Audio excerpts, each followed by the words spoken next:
वक्त का कोई भरोसा नहीं, कब किसके दिन फिर जाए क्या पता। दीपिका की शादी होती है अंकित से। अंकित एक बहुत ही संस्कारी लड़का होता है, लेकिन उसकी माँ का स्वभाव काफ़ी अलग।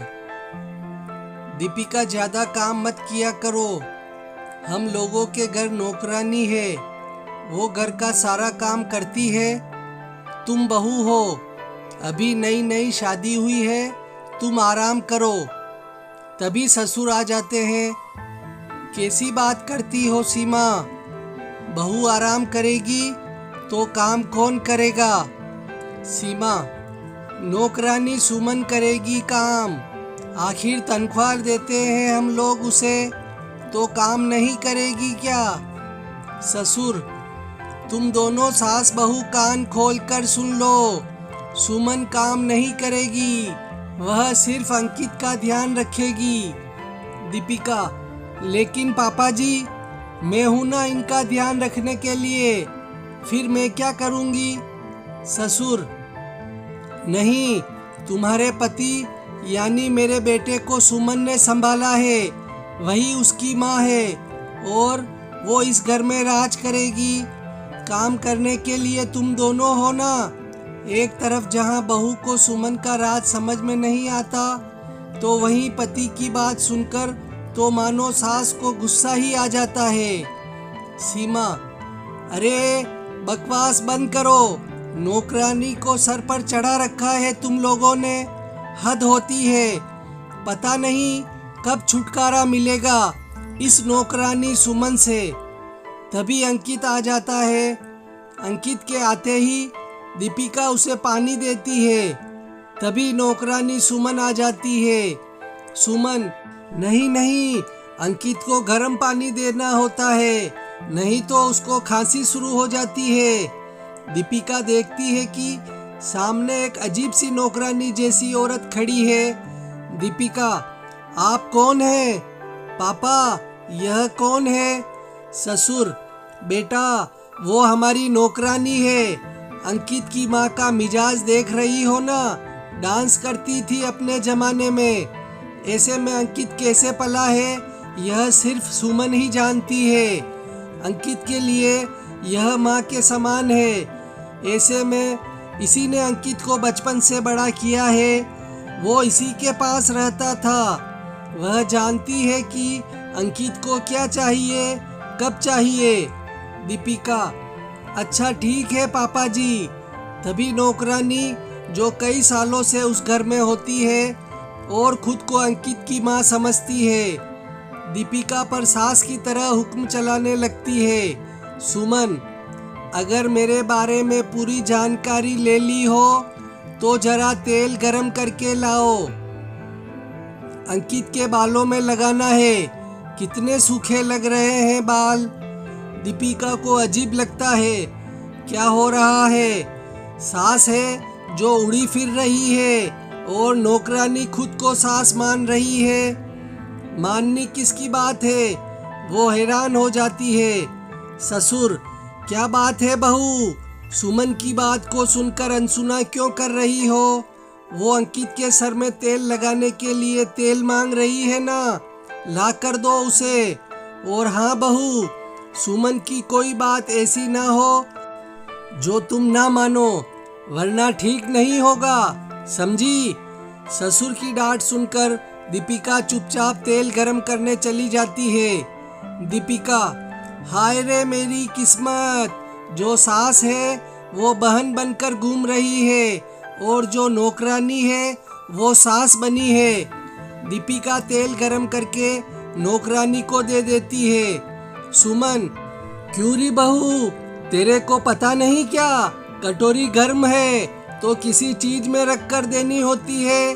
अंकित, हाँ दीपिका, माँ जी का हाथ जल जाएगा तो।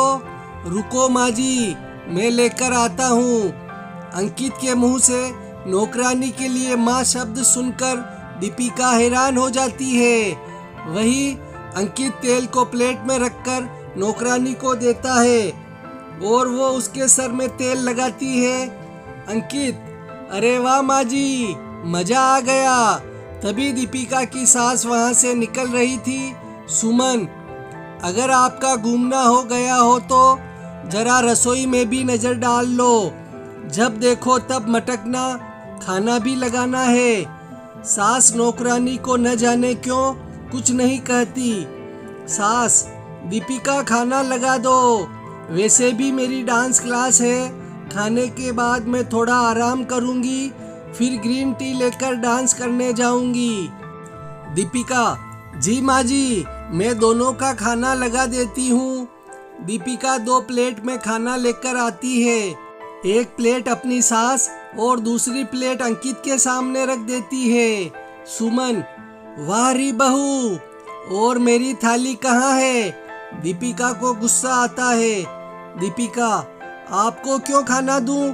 और वैसे भी यह खाना हम लोगों के लिए है, आपके लिए कल की भिंडी है, ले लेना। सुमन, हाय रे। दीपिका की आवाज पूरे घर में गूंज रही थी। दीपिका की सास हैरानी से दीपिका की तरफ देख रही थी।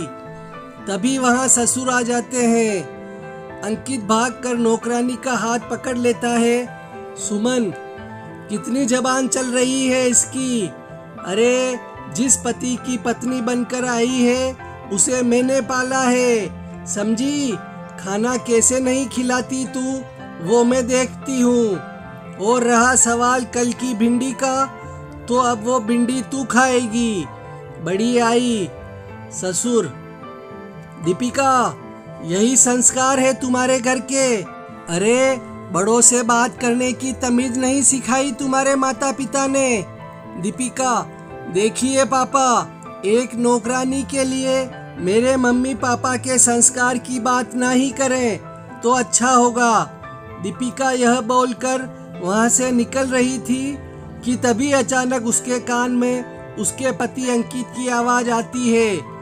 अंकित, देखो दीपिका, सुमन माँ का अपमान करके तुमने अच्छा नहीं किया। या तो तुम उनसे माफी मांग लो या घर से निकल जाओ। अरे, यह तो किसी फिल्मी ड्रामा की तरह लग रहा है। नौकरानी से माफी, नहीं तो घर से बाहर। ये क्या माजरा है? दीपिका नौकरानी से तभी माफी मांग लेती है और कमरे में चली जाती है। लेकिन वो ठान लेती है कि वो पता लगा कर रहेगी कि क्या सिर्फ इसलिए कि नौकरानी ने पति को पाला है वो इस घर में राज कर रही है, या फिर मामला कुछ और है। दीपिका अपनी सास के पास जाती है। दीपिका, माँ जी, मैं अंदर आऊं? दीपिका की सास बेहद मॉडर्न औरत थी। वो दीपिका को देखकर कहती है, हाँ दीपिका, बोलो क्या काम है? सब ठीक है ना? ऐसे सुबह तुम्हारी बेइज्जती देखकर अच्छा नहीं लगा। दीपिका, पर सासू माँ, ये क्या हो रहा है? नौकरानी को इन्होंने और पिताजी ने इतना सर पर क्यों चढ़ा रखा है?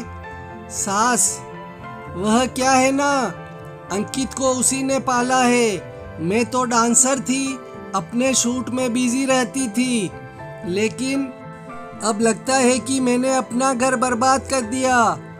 कई बार सोचती हूँ कि इस नौकरानी को सबक सिखाऊं या घर से निकाल दूं, लेकिन अंकित के पापा और अंकित उसे इतना मानते हैं कि वो लोग मुझे घर से निकालने के लिए राजी हैं, पर नौकरानी को नहीं। दीपिका, अच्छा, तो यह बात है। तो इसी बात पर नौकरानी जी हवा में उड़ रही है। चिंता मत करो माँ जी, मैं ही इसे ठिकाने लगाती हूँ।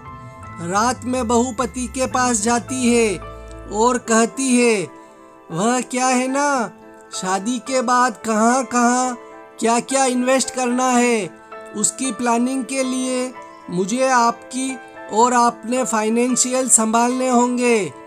समझ रहे हैं ना आप? तो आगे से तनख्वाह मुझे दीजिएगा, पापा को नहीं। अंकित, पापा को तो मैं वैसे भी नहीं देता हूँ, मैं तो सुमन माँ को देता हूँ, वही मेरे पैसे का हिसाब रखती है। यह सुनकर दीपिका का खून सूख जाता है। दीपिका, क्या नौकरानी नौकरानी को कौन अपनी तनख्वाह देता है? अंकित, देखो दीपिका, मैं आखिरी बार बोल रहा हूँ, नौकरानी बोलकर उनका अपमान मत किया करो।